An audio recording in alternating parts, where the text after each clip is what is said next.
사람들이 무리가 바울이 한 일을 보고 루가오니아 방언으로 그냥 본능적으로 소리를 질러서 신들이 사람의 형상으로 우리 가운데 내려오셨다고 하면서 풍채가 좋은 바나바는 제우스라고 하고, 그리고 말을 잘하는 바울은 이 헤르메스다라고 하니까 시외 제우스 신당의 제사장, 시외라고 하는 것을 이 누가가 정확하게 이렇게 구분하고 있죠. 마을 안에 있지 아니하고 시외곽에 시 바깥에 도시를 시작하는 그곳에 높은 언덕 위에 설치된 제우스 신당의 제사장이 수하 화환들을 가지고 대문 앞에 와서 무리와 함께 제사하고자 했다.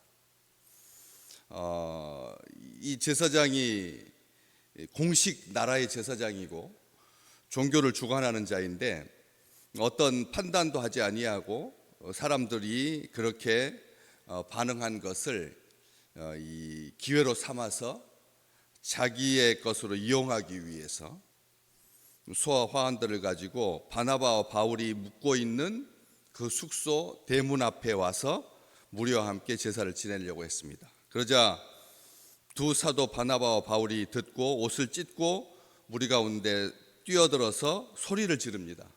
어찌하여서 이러한 일을 하느냐? 우리도 여러분과 같은 성경을 가진 사람이다.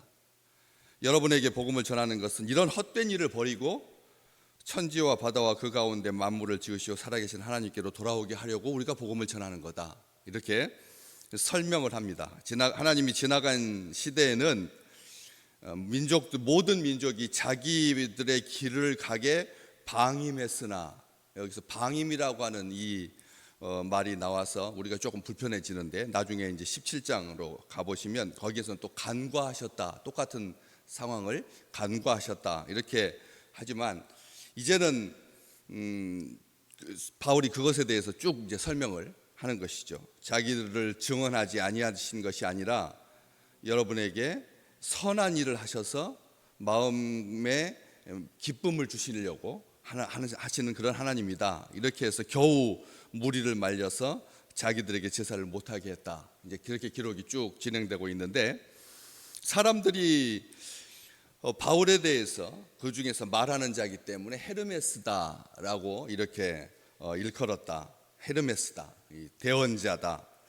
이 헤르메스라고 하는 이 그리스 신화의 제우스 신이 제일 아버지의 신이고 근본적인 신이고, 그리고 그의 부인이 헤라라고 하는 그 부인이 있었는데, 첫 외도로 이 아틀라스의 딸들 중에서 마이아라고 하는 그런 여자와 혼의 정사를 통해서 혼의 자녀로 태어난 아이가 바로 이 헤르메스입니다. 굉장히 말재주가 탁월할 뿐만 아니라 이 제우스의 비서실장 역할을 감당하는 사람인데, 이 사람이 아주 미소년으로 서구의 사회에서 그리스 그 동상들을 보시면 아주 젊은, 아주 어려서부터 나자부터 말을 잘해서 그래서 사람들을 아주 혹하게 만들었던 그런 이 사람이라, 신이라. 그래서 이 신을 상징하는 게 세 가지입니다.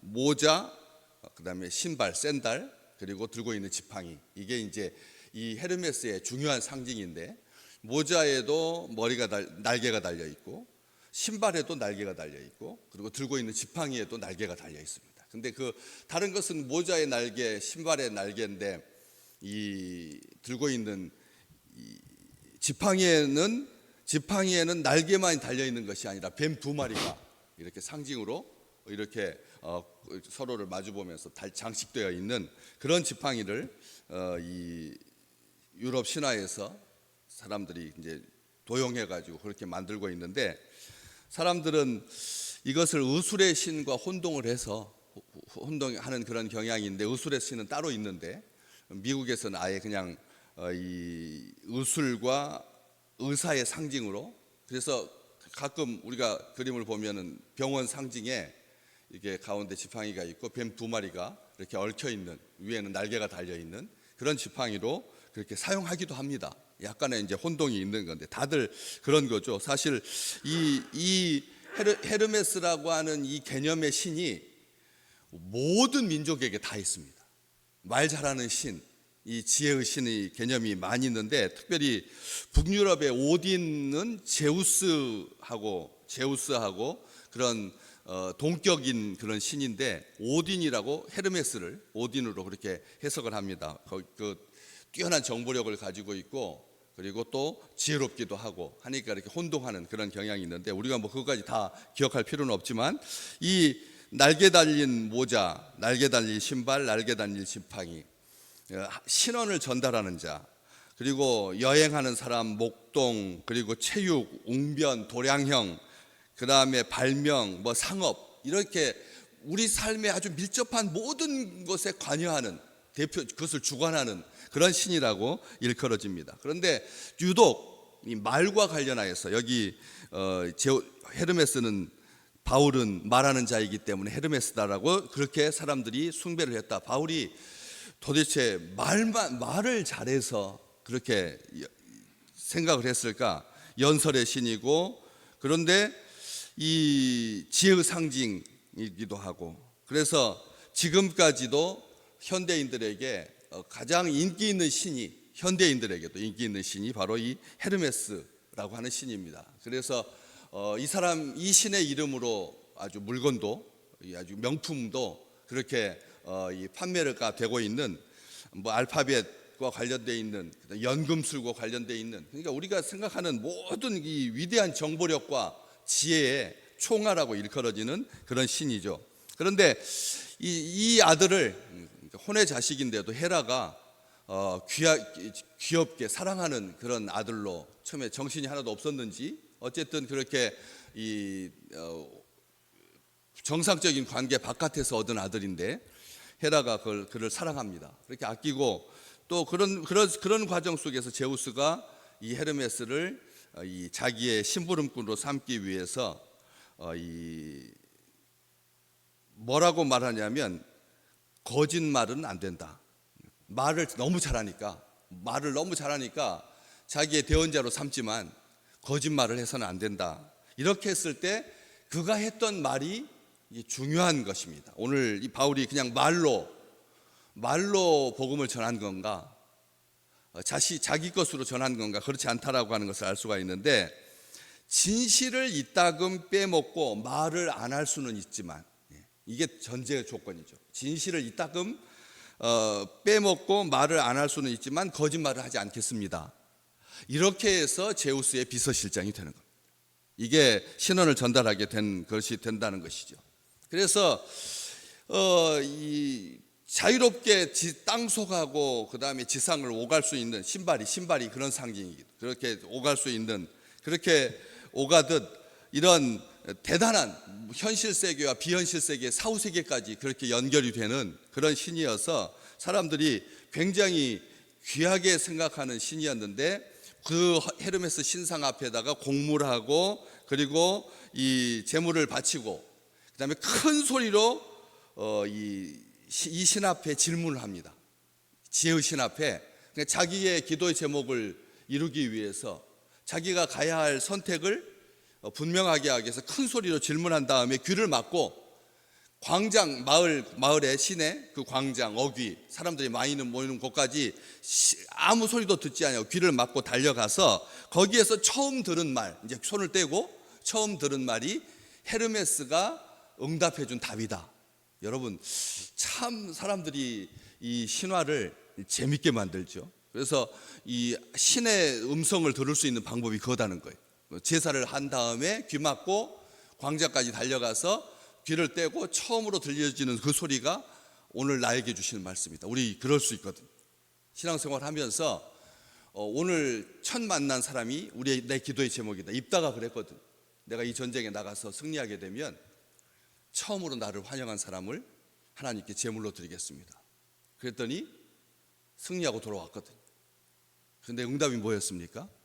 자기 사랑하는 딸이, 결혼도 하지 아니한 딸이 제일 먼저 아버지를 와서, 자기는 전혀 그런 생각을 하지 않은 거죠. 그래서 결국은 그 입에 말한 대로 해야 했던 이 사사기의 그 기록을 우리가 보면서, 이게 처음 보는 것, 처음 듣는 것이 이게 하나님의 응답이다. 우리 이 주의 종들도 그런 생각을 갖는 경우가 있어요. 이거 아주 위험한 거죠. 이게 바로 이 기복신앙에서, 그리스 로마 신화에서 온 세상에 퍼져 있는 그런 생각 가운데 하나라는 거예요. 귀를 막고 가가지고 달려가가지고 제일 먼저 들리는 소리가 헤르메스의 응답이다. 이렇게 하는 거 다 사람의 생각인 거잖아요. 사람은 그런 생각을 갖기 쉽다는 겁니다. 그래서 이런 속임수에 능한, 꽤 많고 말재주, 이런 말로 한 게 아니다라고 하는 것이죠. 고린도전서 11장 23절 바울은 분명하게 고백합니다. 내가 너희에게 전한 것은 주께 받은 것이니, 내가 너희에게 전한 것은 주께 받은 거다. 우리 주님께서 그것을 확인해 주셨습니다. 이미 요한복음 8장 44절 마귀는 거짓을 말할 때마다 제 것으로 말하나니, 마귀는 거짓을 말할 때마다 자기 것으로 말한다. 그래서 그는 거짓의 아비, 그 거짓말쟁이고 거짓의 아비가 되었다, 이렇게 말합니다. 거짓의 아비다라고 하지 아니하고 거짓의 아비가 되었습니다. 우리 주님께서 해주신 말씀입니다. 이 되었다라고 하는 말은 자기가 그렇게 거짓말쟁이가 된 거예요. 자기가 하나님의 그 영광을 드러내야 할 그 복된 자리에서 자기가 스스로 거짓말쟁이가 된다는 것이죠. 많은 사람들이, 현대인들도 이 헤르메스에 취해 있습니다. 지혜의 상징이고 엄청난 정보력을 가지고 있고, 이번에 여러 가지 일들을 겪으면서 이 대기업들이 사람들한테 무의식 중에 자기들이 가진 이 정보력, 개인의 사생활과 관련된 이 정보력을 계속 동의하는 것에다가 이렇게 표시를 해서, 그래가지고 그것을 여지껏 쭉 쌓아온 거예요. 그러면서 그 큰 대형 은행인데, 시중 은행인데, 이것을 쌓아가지고 이번에 이제 그렇지 못하게끔, 그래서는 안 된다. 왜 개인의 정보를 이렇게 수집하느냐? 그런데 그들의 변명은 분명합니다. 이렇게 많은 사람들의 데이터를 통해서 어떤 물건을 팔아야 하고 어떤 상품을 팔아야 할지, 그런 빅데이터가 축적이 되어서 그들에게도 이익이 되고 우리 기업에도 이익이 되기 위해서 정보를 수집한 거다. 아니다. 그렇게 해서는 안 된다. 이렇게 판정이 나가지고 지난 4월부터 정지했다. 이런 말을 우리가 보거든요. 이 정보력이 가진, 빅데이터가 가진 사람의 우리 다 드러나는 겁니다. 우리가 어디 가서 며칠 날, 무슨 요일 날 어디에서 무슨 결제를 했는지 다 아는 거예요. 기업들이 다 알고 있는 거예요. 그러니까 그 사람의 사생활이 고스란히 노출되는 거죠. 이게 선한 목적으로 좋은 물건을 판매해서 피차간의 이득을 얻기 위한 명분은 그럴싸한데, 그런 정보가 쌓이면 나쁜 사람의 손에 들어간 것을 염려할 필요도 없이 이런 일들로 사람들이 이런 굉장히 지혜에 대해서 갈망하는 거죠. 어떤 사람들의 그것에 대해서 갈망을 하고 있는데 낭만적이고, 그래서 현대인들에게도 너무나 추앙받고 있는 자기들이 만드신 헤르메스적인 존재, 이게 얼마나 사악한 일인가, 이게 얼마나 위험한 일인가, 이 말을 통해서 확인할 수가 있다는 것이죠. 그래서 두 사도가 옷을 찢고 무리 가운데 뛰어들어서 소리를 지른 거죠. 절대 안 된다는 거죠. 옷을 찢었다라고 하는 이 말, 우리가 옷을 찢지 않으면 이런 위험에서부터 자유롭지 못하다라고 하는, 우리도 그렇습니다. 이런 마음을 가지고 있다라고 하는 것이죠. 그래서 사람들이 볼 수 있도록 옷을 찢는다라고 하는 그 행위는 사람들이 이 옷을 찢어서 나는 사람이다라고 하는 것을 보여주는, 나는 사람이다라고 하는 것을 보여주는, 깨닫게 하는, 알게 하려고 하는, 이것은 신성모독이다라고 하는 것을, 마음을, 우리 주님께서, 그래서 하나님께서 말씀하십니다. 옷을 찢지 말고 마음을 찢으라, 이렇게 말하는 것이죠. 옷을 찢지 말고 마음을 찢어라. 상한 심령, 통회하는 심령, 이 통회하는 마음으로 하나님께 구하라는 뜻입니다. 과거에는 그런 일들이 자주 있어 왔다. 그런데 하나님께서 방임한 것처럼 보인다. 그러나 하나님께서 이게 간과하신 거다. 지금은 이런 것을 하나님께서 싫어하신다. 하나님께서 얼만큼 싫어하시느냐? 심판하신다. 하나님께서 심판하신다. 과거에는 그런 일, 자기들의 길, 헛된 일, 우상을 숭배하고 지혜를 숭배하고, 우리가 지혜를 숭배하는 것은 우상 숭배하는 것이 아니다라고 생각하기 쉽거든. 그런데 사람들이 그런 지혜를 갖기 원합니다. 신적인 지혜를 사람들이 원합니다. 그래서 아주 기막힌 신의 한 수, 이게 말에서 나온다, 생각에서 나온다, 이렇게 가지고 이것을 숭배하는 경향이 있는데, 이것은 하나님께서 심판하시는 일이다. 우리에게 참된 지혜는 하나님께서 주신다라고 하는 것을 보여주고 있는 것이죠. 하나님만이 살 길이다. 하나님만이 창조주이고 하나님만이 살아계신 분이고, 하나님께서 사람들에게 마음의 만족과 음식과 기쁨을 주신다. 우리가 뭘로 만족할 거냐는 거죠. 그 만족함을 채우기 위해서 사람들이 다양한 것을 추구합니다. 지식의 만족, 그리고 입의 만족, 눈의 만족, 귀의 만족. 그래서 온통 그런 만족함을 얻기 위해서 동에서부터 서까지 분주히 다니지만, 진짜 그런 것들을 통해서 진짜 기쁨을 주시는 분은 우리 하나님이다라고 하는 것을 바울은 말하고 있는 것이죠. 오늘 또 하나님께서 우리에게 흡족한 것으로, 하나님께서 우리에게 채워주시는 것으로 가득하여서 하나님 앞에 감사하고, 하나님의 평안의 복이 우리 믿음의 백성들 가운데 오늘 또 가득한 귀한 날 되시기를 주의 이름으로 축복합니다.